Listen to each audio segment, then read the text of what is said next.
भारत में वैसे तो लोगों को हमेशा से बचत से लगाव रहा है, लेकिन बीते करीब 3 दशकों में इकोनॉमी खुलने के बाद से लोगों ने बचत के साथ साथ खर्च करना भी सीख लिया है। करीब 2 दशक पहले जब सस्ते लोन का दौर शुरू हुआ, तो फिर लोगों ने घर और गाड़ी खरीदने के लिए भी खुद का और लोन का पैसा खर्च करना शुरू कर दिया। लेकिन कोरोना के बाद अब लोगों की सोच में कुछ बदलाव नजर आ रहा है। अब लोग महंगे और बड़े घर तो खरीद रहे हैं, लेकिन लग्जरी गाड़ियों को उतनी तेजी से नहीं खरीद रहे हैं। लोग म्यूचुअल फंड्स में पैसा लगाकर एसेट्स बिल्ड कर रहे हैं, लेकिन खरीदने के साथ ही डेप्रिशिएट हो जाने वाली कारों से परहेज कर रहे हैं। मर्सिडीज बेंज इंडिया के सेल्स एंड मार्केटिंग हेड संतोष अय्यर के मुताबिक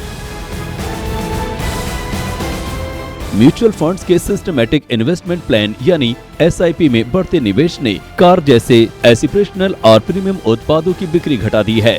अब लोग डिस्पोजेबल इनकम का इस्तेमाल निवेश और बचत में कर रहे हैं, लेकिन महंगे आइटम्स खरीदने से परहेज कर रहे हैं।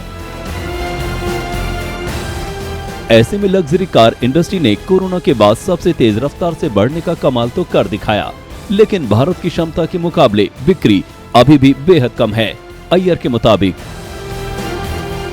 करीब 15,000 लोग हर महीने लग्जरी कारों के बारे में पूछताछ कर रहे हैं। हालांकि वास्तविक ऑर्डर साइज करीब 1500 यूनिट्स हैं।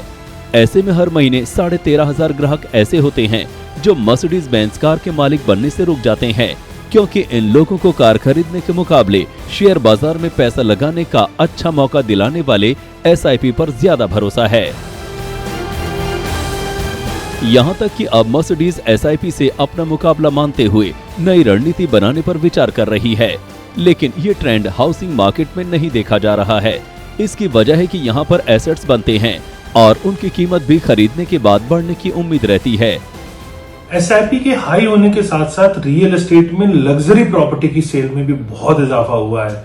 यहाँ पर मैं कहूँगा किसी भी टाइप की कोई कमी नहीं है, बल्कि लोगों का इंटरेस्ट काफी अब लग्जरी प्रॉपर्टी में बढ़ा है। पिछले साल देखने को आया था कि अफोर्डेबल हाउसिंग में सेल कम हुई है, लेकिन अब अफोर्डेबल में भी सेल बढ़ रही है। तो यहाँ लग्जरी और अफोर्डेबल हाउसिंग दोनों में सेल में अच्छा इजाफा हुआ है।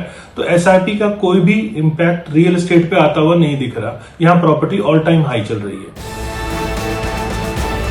वैसे भी SIP में जिस तरह से निवेश उच्चतम स्तर पर पहुंच गया है, कुछ उसी तरह का अंदाज लग्जरी हाउसिंग भी दिखा रही है।